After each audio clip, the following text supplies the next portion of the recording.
Everybody like and subscribe, praise the bell icon. Story number 1. In the late 1990s, a young woman named Jessica took a job at a McDonald's in a small town on the outskirts of a city. She wasn't expecting much, just a simple paycheck and a chance to get out of the house. But what she walked into was far from ordinary. From the very first week, strange things began happening during the graveyard shift. The restaurant was old, and some of the kitchen equipment was ancient and worn. But the weirdest part wasn't the creaking machines or the flickering fluorescent lights. It was the feeling that someone was always watching her. Jessica often found herself alone for long stretches, the only employee on duty after midnight. One night, while cleaning the deep fryer, she heard faint footsteps behind the counter, even though she was sure no one else was in the building. When she looked, the back hallway was empty. She told herself it was just her imagination. A few nights later, a customer came through the drive-thru around 2 a.m. The voice over the speaker was soft, almost whispering, and asked for a meal, not on the menu. Confused, Jessica asked for clarification, but the voice only repeated, "Not on the menu." When the order came up, it was for a large meal with no burger, fries, or drink, just a single wrapped item with no label. Curious, Jessica opened it to find a strange, homemade sandwich with strange-looking meat and unrecognizable ingredients. The customer pulled up in a beat-up car, reached through the window, and took the sandwich without saying a word before speeding off. Jessica felt uneasy, but management shrugged it off. Weeks passed, and Jessica's sleep grew restless. She began seeing shadowy figures darting just beyond the edge of the dining room, their faces always obscured. One night, she heard the back door slam shut, even though she was certain she locked it herself. When she checked the security footage the next day, the camera had glitches, but in one frame, a figure stood behind the counter, a tall, gaunt man with hollow eyes staring directly at her. The final straw came during a quiet morning shift. Jessica was cleaning the dining area when a small child appeared, standing silently near a booth. When she asked if he was lost or needed help, the boy's eyes rolled back, showing nothing but white. His voice was cold and distant as he whispered, "You don't belong here." Jessica fled the restaurant that day, never returning. Other employees later reported hearing strange whispers, unexplained cold spots, and glimpses of the gaunt figure lurking in the shadows. The McDonald's eventually closed down, and locals say the building remains abandoned, with eerie lights flickering inside on cold, quiet nights. Some say the place is cursed, haunted by the restless spirits of forgotten workers and customers trapped between worlds, forever bound to that fast food nightmare. And if you ever hear whispers through the drive-thru speaker at night, be careful what you ask for, because some orders aren't meant to be filled. Story number 2. Late one night, a young man named Eric started his graveyard shift at a McDonald's on the edge of town, a spot notorious for weird rumors but never proven anything. The place was dimly lit, the usual clatter of the kitchen replaced by an eerie silence that settled deep in his bones. Eric had worked there before, but something felt off this time, like the shadows were thicker, watching him from the corners. Around midnight, the usual rush faded away, leaving Eric alone behind the counter. As he wiped down the tables, the lights flickered once, twice, then went completely dark. The emergency lights kicked in, bathing everything in a cold, sickly red. He called the manager, but the line was dead. Suddenly, the back door creaked open on its own. Eric's heart pounded as a cold draft slipped in. Then he heard it. The faint sound of children laughing, echoing from the play area, even though the place was empty. He told himself it was just the wind or his imagination, but the laughter grew louder, more distorted. He grabbed a flashlight and cautiously walked toward the play area. The beam caught something moving just out of the corner of his eye, a small figure darting behind the plastic slides. "Hello?" Eric called out, his voice trembling. No answer. He crept closer and found one of the plastic balls from the ball pit rolling toward him on its own, as if pushed by an invisible hand. The laughter turned into whispers, indistinguishable but chilling. Then a cold hand grabbed his wrist. Eric spun around, but no one was there. Suddenly, the speaker system crackled to life with static. Then a child's voice whispered, "Don't trust the clown." The infamous Ronald McDonald mascot was supposed to be a friendly figure, but in that moment, it felt like a sinister warning. Eric tried to leave, but the front door slammed shut and locked tight. The red emergency lights flickered again, casting grotesque shadows that seemed to twist and writhe on the walls. From the kitchen, he heard pots clanging, but no footsteps. Panicking, he ran toward the back door, which now had strange handprints smeared in a dark, sticky substance. His flashlight flickered and died. In the pitch black, the laughter turned into screams, agonized, desperate, coming from all directions. When the police finally arrived hours later, after neighbors reported strange noises, the McDonald's was empty. Eric was nowhere to be found, except for a single grimy ball from the ball pit sitting on the counter, smeared with what looked like dried blood. The cameras inside showed static and shadowy figures darting past the counters, but no sign of Eric. To this day, late-night workers swear they hear laughter and whispers coming from that McDonald's, and no one dares stay alone after midnight. Some say the spirit of a forgotten child who died there haunts the place, looking for someone to warn, someone who will listen. But if you ever hear that laughter, be careful, because sometimes the clown doesn't want to make you smile, he wants you to disappear. Story number 3. It was a cold October night in 2016 when 20-year-old Emily Foster took a night shift at a 24-hour McDonald's just outside of Bangor, Maine. She was a college student working part-time, and this late-night shift was nothing new, just her and one cook in the back, named Ricky. Business after midnight was always slow, with most of the traffic being drunk customers or exhausted truckers. But this night was different from the beginning. Around 2:37 a.m., a man walked in. He was tall, gaunt, and wearing a black raincoat that seemed soaked even though it hadn't rained in hours. His skin looked pale and sickly under the fluorescent lights. He didn't say a word. He just stood near the counter, staring up at the menu, unmoving. Emily greeted him, but he didn't respond. She tried again, louder. Still no reply. Just that slow, deliberate stare at the glowing menu boards. Eventually, the man turned his head to her. Not his body, just his head, and asked, "Do you still serve the McRib?" His voice was dry and papery, like leaves being crushed underfoot. Emily hesitated. The McRib hadn't been on the menu for months, but she told him no politely. His lips didn't move, but she swore she heard him say, "I know you have it." Before she could respond, he stepped back and sat at a table in the farthest corner, in view of the security camera, but just out of sight from the counter. Ricky came up front and asked if everything was okay.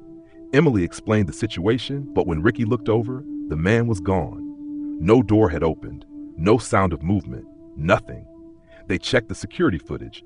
What they saw made Emily quit her job 2 days later. The man had walked in at 2:37 a.m., just like she remembered. But the camera showed something strange. As he entered, the lights above him flickered violently, and the screen glitched for a full 7 seconds. When the footage returned, he was already sitting in the far booth. There was no recording of him walking across the floor. And when Emily spoke to him, the footage showed her talking to an empty space. There was no man, but her eyes were tracking someone. And even worse, when she turned to look at the monitor behind the counter, her reflection wasn't hers. Instead of her face, the reflection in the stainless steel surface showed someone else standing behind her. A man in a black raincoat, no eyes, just deep, dripping holes where his eyes should have been. Ricky didn't believe what he was seeing. He tried to fast forward, rewind, anything to make sense of it, but every time they watched it, the figure behind her lingered longer. And at the very end of the footage, just before the camera glitched again, there was a single frame, just one, of the raincoat man standing directly in front of the security camera, staring into it. His mouth was wide open, unnaturally stretched, and inside it, they could see what looked like dozens of tiny hands reaching outward, clawing, scraping the inside of his throat. They immediately called the police, who confiscated the tape. But neither officer took their story seriously. They told them it was a malfunction, maybe a prank. But Ricky never showed up to work again. Emily left town a week later, moved back in with her parents, and refused to talk about it for years. But here's the part that still unsettles people who hear this story. 2 months after that night, A new McDonald's trainee named Alexis was working the same shift, same store. Around the same time, 2:30 a.m., she received a mobile order from the app. No name, just a strange symbol in the customer ID, 3 vertical dots, like this. The order? A single McRib. They don't serve McRibs in the winter. Story number 4. It was a graveyard shift at a McDonald's in a quiet suburb just outside Indianapolis. The restaurant sat just off a lonely stretch of highway, bordered by cornfields and a decaying gas station that hadn't pumped fuel since the early 2000s. Most nights were slow, a handful of exhausted truckers and night owls drifting through like ghosts. But the employees had learned that the real horror didn't come from the customers.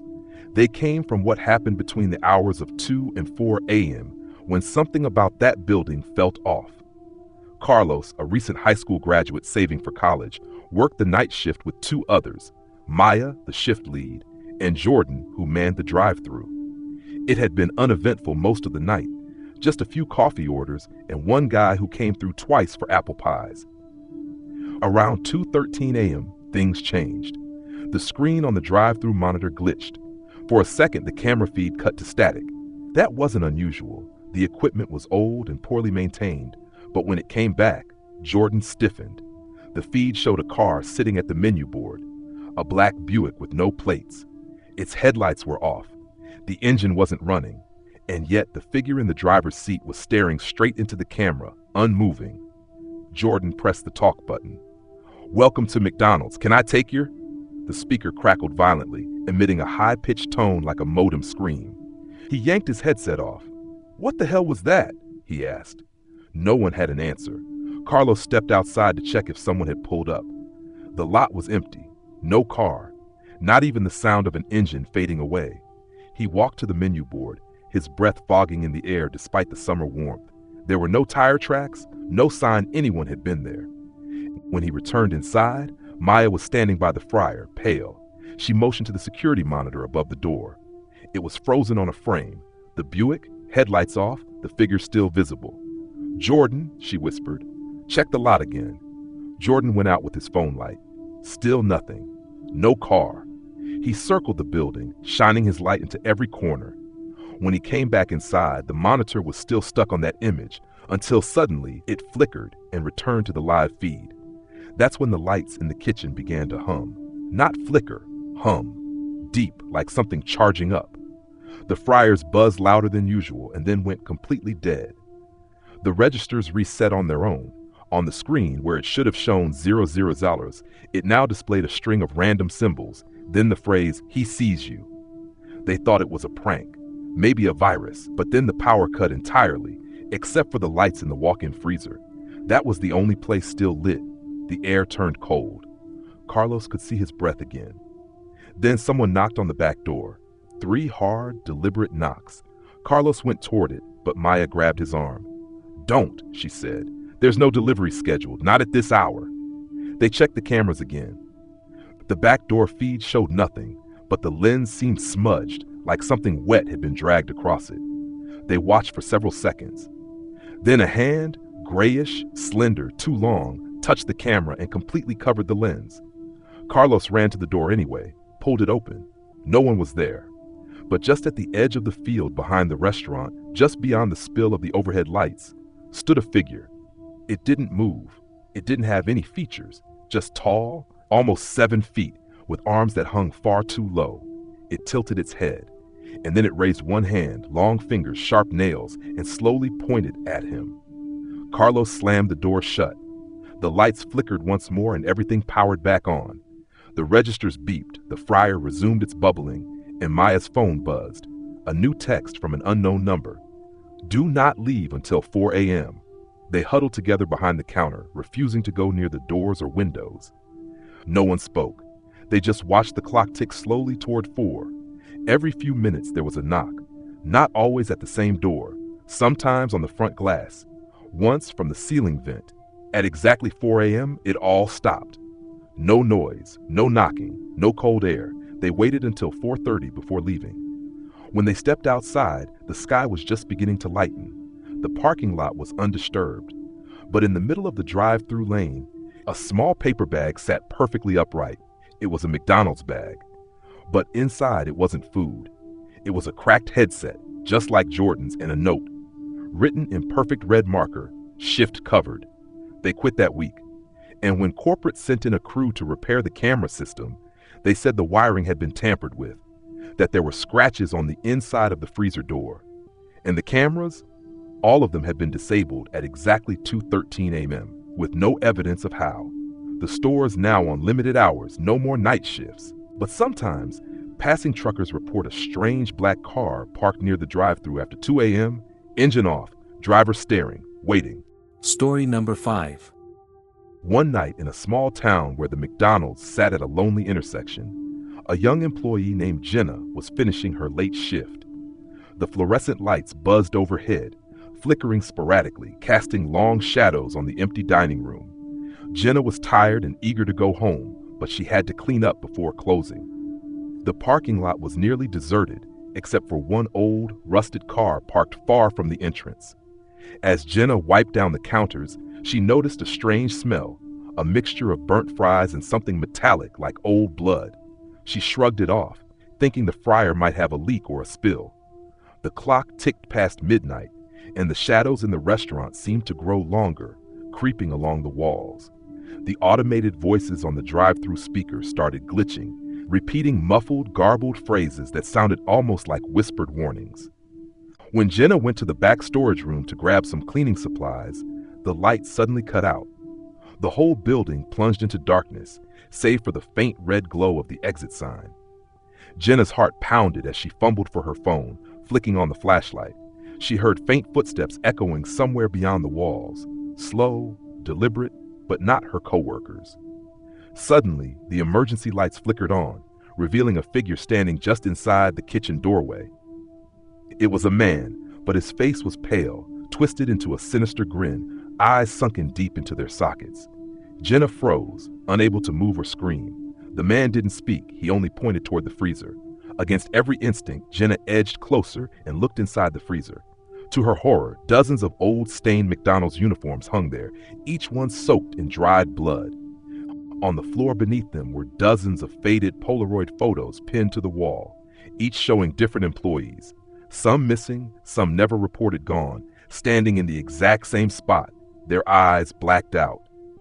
Jenna backed away slowly, but the man's smile grew wider, as if feeding on her fear. The flickering lights went out again, plunging the room into complete darkness. In the silence, she heard whispering voices all around her, repeating the same phrase over and over, "You can't leave until the order is complete." With trembling hands, Jenna grabbed her phone and ran out of the back room, sprinting toward the exit. The doors were locked. The voice came from the speakers above, cold, metallic, and unmistakably the man's. "Welcome back. Your shift isn't over." Minutes later, a security guard found the restaurant locked and empty. Jenna was never seen again. The only sign of her presence was a new photo pinned to the freezer wall, her eyes forever blacked out, frozen in a silent scream.